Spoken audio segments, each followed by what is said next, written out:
പാലം കടന്ന് ഇക്കരെ എത്തിയപ്പോൾ 4 മണിയായെങ്കിലും ഇപ്പോൾ തന്നെ ഇവിടെ വലിയ തിരക്ക് അനുഭവപ്പെട്ടു.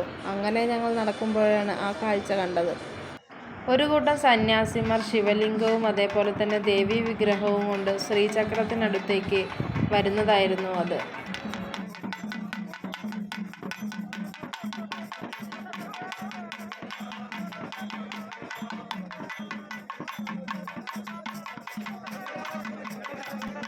ഞങ്ങളത് കുറേ നേരം നോക്കി നിന്നു. അതിന് തൊട്ടു പിറകിലായി കളരിപ്പയറ്റ് അഭ്യസിക്കുന്ന പെൺകുട്ടികളും ആൺകുട്ടികളും ഉണ്ടായിരുന്നു.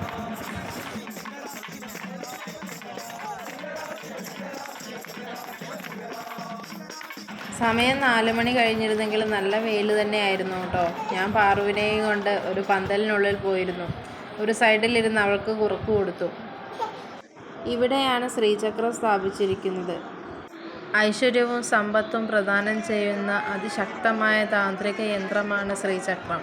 അതിനെ വലം വെച്ച് മനസ്സുരുകി പ്രാർത്ഥിച്ചാൽ സർവ്വ ഐശ്വര്യങ്ങളും നമ്മൾക്ക് ലഭിക്കുമെന്നാണ് വിശ്വാസം. അതുകൊണ്ട് തന്നെ ആ അനുഗ്രഹം ലഭിക്കുന്നതിനായി ഞങ്ങളെല്ലാവരും ശ്രീചക്രം വലം വയ്ക്കുകയും അവിടുത്തെ ആരതി തൊഴുകയും ചെയ്തു. അങ്ങനെ തിരക്കൊഴിഞ്ഞപ്പോൾ ആ നടപ്പന്തലിലൂടെ നടക്കുമ്പോൾ തൊട്ടടുത്തു തന്നെ മറ്റൊരു പൂജ നടക്കുന്നുണ്ടായിരുന്നു. ഇത് കാണുവാൻ പോവാൻ ഞാൻ ആദ്യമൊന്ന് മടിച്ചു. കാരണം മറ്റൊന്നുമല്ല, ഉണക്കമുളകുകൾ വാരി ഹോമിക്കുമ്പോൾ പാറുവിന് എന്തെങ്കിലും അസ്വസ്ഥതയുണ്ടാകുമോ എന്നതായിരുന്നു എൻ്റെ ഭയം. പക്ഷേ പാറുവിനെന്നല്ല, അവിടെ നിന്ന ഒരാൾക്ക് പോലും അതിൻ്റേതായ യാതൊരു മാറ്റവും ഉണ്ടായില്ല.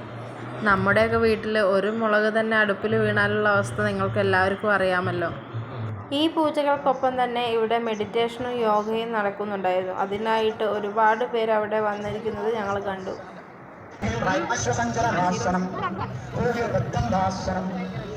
കുംഭമേളയിൽ ഏറ്റവും പ്രധാനപ്പെട്ടത് നിളാസ്നാനം തന്നെയാണ്. അങ്ങനെ ഞങ്ങൾ നിളയുടെ തീരത്തേക്ക് പോയി.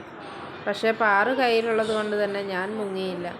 നിളയിൽ സ്നാനം ചെയ്താൽ നമ്മുടെ പാപങ്ങളെല്ലാം തീരുമെന്നായിരുന്നു വിശ്വാസം. നിളാനദിയെ അത്രയധികം മഹത്തായതായാണ് അവിടെ നിന്ന ഓരോ വിശ്വാസികളും കണ്ടത്.